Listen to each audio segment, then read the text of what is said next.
Now on the S4 here, obviously it's quite easy to identify the airbox.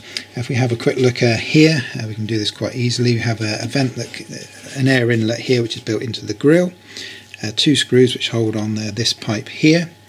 This pipe attaches to a second pipe that's actually joined in the middle of these, and this pipe goes down into the top of the airbox. So obviously this right here is your airbox, and your airbox leads off to your MAF here, your mass airflow sensor, and then you've got another pipe here that goes off to your throttle body, etc, etc. So once we've identified the airbox, which is quite easy on the S4 there, what we're going to do is a little bit of strip down work to get these pipes off of the top, and then we can get to the box itself. Okay, so what we're going to do is get rid of these couple of Torx screws right at the front, just to try and free up this front air intake pipe. Let's get those out of the way. Next, I'm just going to separate these 2 pipes carefully like so, and that'll allow me to draw the front pipe forward and pull it out like that. So with the front pipe out of the way, the rear pipe just should lift straight up and out. We do have a sensor connected at the rear here, so I'm just going to pull this out. It's got like a little a rubber casing that the little plastic tab passes through. So I'm just going to draw that through now. Actually split on the rubber on this one, it's a shame. Like so, just a little kind of a barbed tab that passes through this little kind of rubber section there. So I move that to one side. As you can see, this is the top of the airbox here. So we've now got the access that we need to the actual top of the box right here. So next up, we need to identify what's keeping the airbox together. Sometimes you can have little kind of pop clamps, so have a look around the edges of it, kind of work out how it's kind of held together for yourself. Quite easy on the S4 as we're working on here today. I've got these 2 screws in the top corners, so we'll get those removed. That should allow us to open up the box. So what you'll find when you've got this removed, again depending on what model of Audi you're working on, you're not going to get a lot of space, and you may have to disconnect this rubber hose from the mass airflow sensor to give you the room that we need to get this removed, as we have to do on the S4. So we'll get that done now. So to disconnect the 2, just want to attack this metal strap. You can either completely undo it, as I've done here, just to get it to one side, or you can kind of undo it enough so you can kind of move it up out of the way.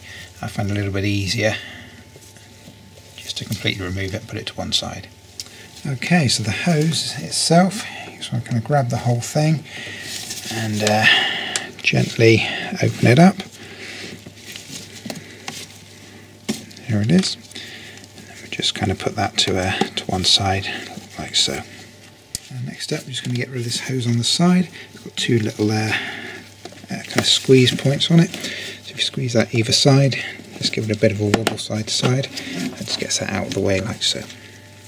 And next up, we've got this one on the side. Just pop that out. It's going to give us a little bit, make it a little bit more easy to lift it when we get it freed out. To be able to kind of lift this up efficiently, we need to move the fuel lines to one side, but to allow us to do that, we've got to move the mass airflow sensor plug here to allow us to kind of feed these around and kind of get these removed. So we're just going to pop this plug off, and then we'll get these lines out of the way, and hopefully we can lift this out of the way. So to release that, we just kind of pull this up with your fingers. And that will release the mechanism, pull that tab up and pull the whole thing forward. So next we've got the little clip on the top, allows you to free off the 2 air lines, and again we can move those just to the side there, and that allows us to lift this airbox up. Be careful with them, they are relatively delicate. So now if you lift this section up, that should allow you to slide the whole thing straight up. It kind of hinges in at the bottom, so we'll get that removed and out of the way like so. So here we can see this is the bottom edge. So the bottom edge literally just hooks in, and then the top edge obviously has the screws that we removed earlier. So that's why you can kind of lift the whole thing out, and it's really the only the screws that are on the top is the only thing that really hold the airbox together.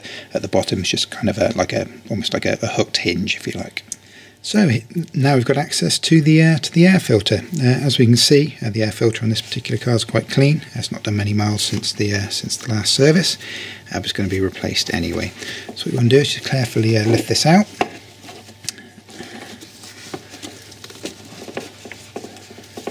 And we'll get rid of that.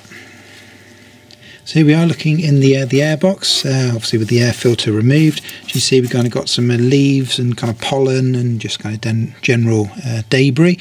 Just kind of tends to build up over time. So what we want to do is give that a quick vac out before you fit your new filter. So once you're ready, you want to get your nice new air filter, and we'll fit that into situ now. What we want to do is just make sure that all the edges are kind of free of dirt, because if there's any debris around the edges, sometimes can lead to a little bit of an air leak. We're okay there. So what we want to do is just gently put this down, slide it into the airbox, and then we need to ensure that it's seated correctly. So what you want to do is just go around the edge and kind of feel that it seems to be sitting correctly on the edge all the way around. So just have a quick feel of it, make sure it feels good, it feels strong as it should. If you're happy with it, then obviously we can look at replacing the lid. Okay, so we're going to lower the airbox in. What we want to see is just on the corners of the airbox, just down there. Those are the kind of the lugs just there that the hooks fit into.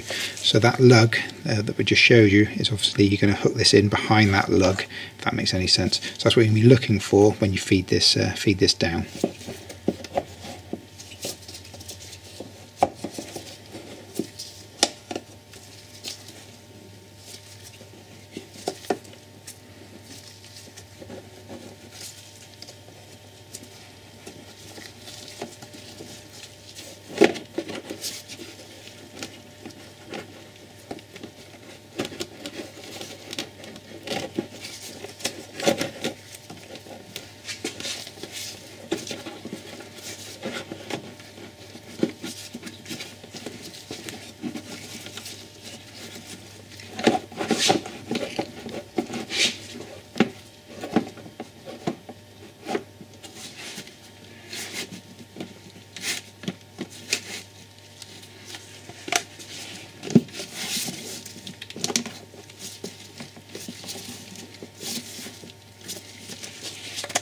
There he is on the S4, as we've got here.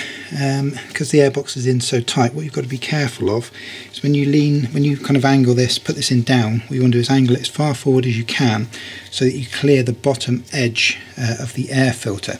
When you look down to the bottom of the airbox, which you can kind of just about see down in that gap somewhere, you can kind of get you a shot of that. If you can just see the bottom edge of it there. If you can see kind of the orange edging sticking out of the bottom, then it hasn't seated correctly.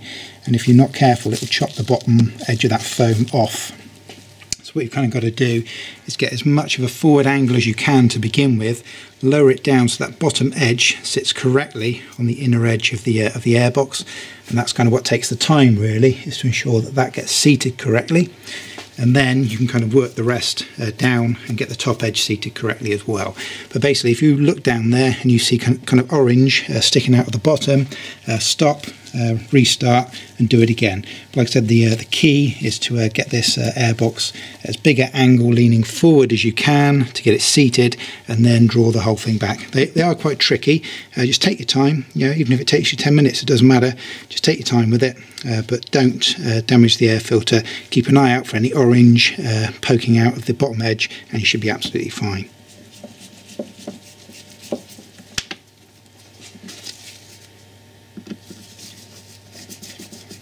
Okay, so now we just need to go back and tidy up everything that we removed.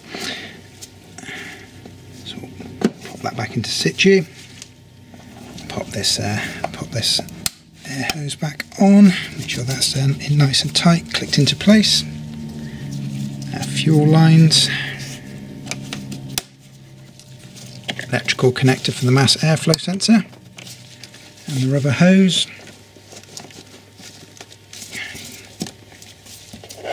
Yeah, clip for the hose.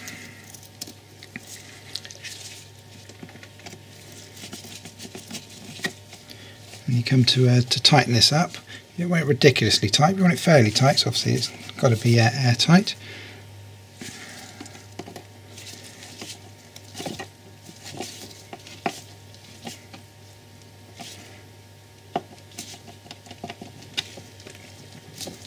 Like so.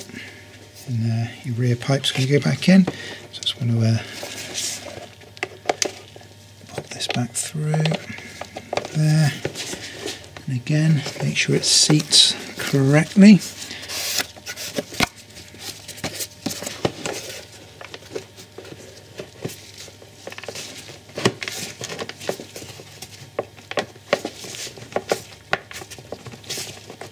Like so. And the front section.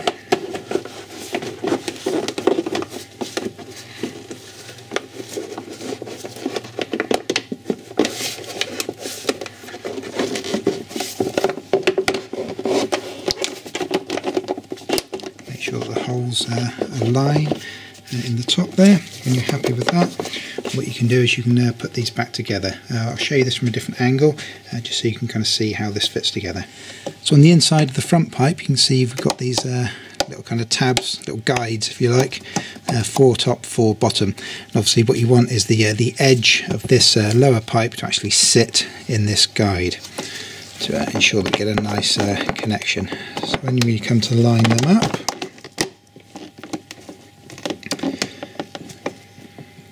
make sure that they all fit inside the little guides like so.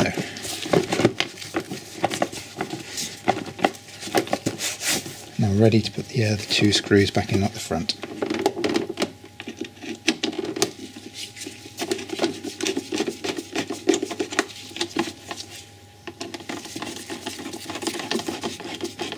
So there you go, that is how to do the air filter change. So thank you very much for viewing, and we'll see you on the next video. Thank you very much.